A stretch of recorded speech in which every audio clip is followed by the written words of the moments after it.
it's a test of just showing up.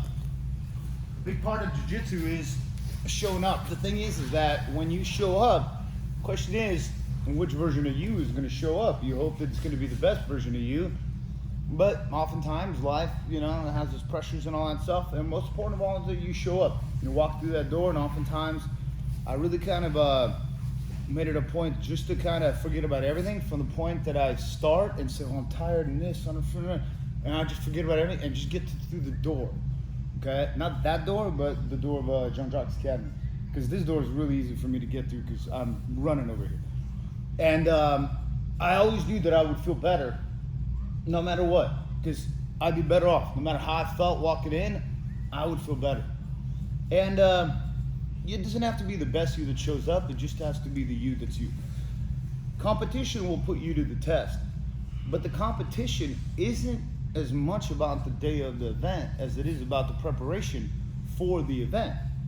That's the whole thing. For those of you who are competing, and for those of you who are not competing, because you're a big part of the preparation of everybody who is competing, because this is all the team effort. Even though it's an individual type of a sport and activity, everybody here is helping each other get ready.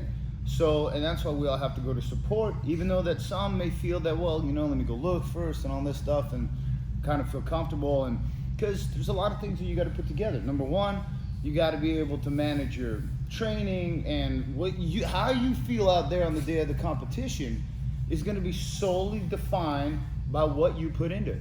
Simple as that. I know I've easily done over 100 competitions in my whole jiu-jitsu career, and at the biggest ones that there are, okay? Where there's a lot of people, a lot of noise, a lot of mats, and just a lot going on. And sometimes you put it together, sometimes you don't, and most of the time you don't. But no matter what, the training building up to it will define how you perform mentally, physically, and more so mentally. That's really the most important part, and it's going to push you, it's going to challenge you. But no matter what the results are, you will walk away from every competition better, stronger, more confident, and a much, much more evolved version of yourself than you were before. And it's gonna be defined by your preparation, by your training. I have to make it harder in training and preparation than it's gonna be on the day of. The day of is gonna be 2, maybe 3 matches, depending on how big your bracket is. Most of you are gonna be at 5 minutes, okay? Over here, we gotta make sure that the training is so that you're used to such a load that when you go out there, it's gonna be like nothing. Conditioning wise, mentally wise, and you gotta know that you're lasting here through 6, 7, 8 minute rounds. Sometimes you're being a hammer, sometimes you're being a nail. But the most important part is that it all is a building process of confidence, conditioning, and we will always work on a game plan.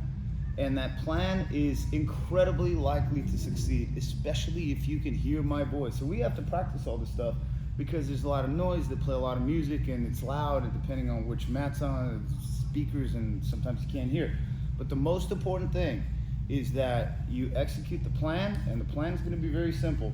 And it's got a high likelihood of you guys executing it and walking away victorious, okay? But the biggest thing is for you guys to be able to hear my voice, hear his voice, whoever voice is in your corner. Usually it's gonna be my voice because I managed to make it everywhere 95% of the time, unless there's like several people going at the same time, and still I'm almost everywhere. And I assure you, if you ever see me at a tournament, you'll hear my voice. If you heard Joseph's tournament, you know. But if you notice with Joseph, he did a great job, but sometimes he disconnected, and me as the controller lost communication with the actual console, and there was separation. So we got to make sure that that is connected, and this is what we practice, okay? So having said that, I encourage you to do it, and everybody's going to do fantastic. Believe me, we will go out there and we will truly show why we are the #1 Jiu-Jitsu Academy in the Carlos Machado Jiu-Jitsu Association in the world, by hands down, by far.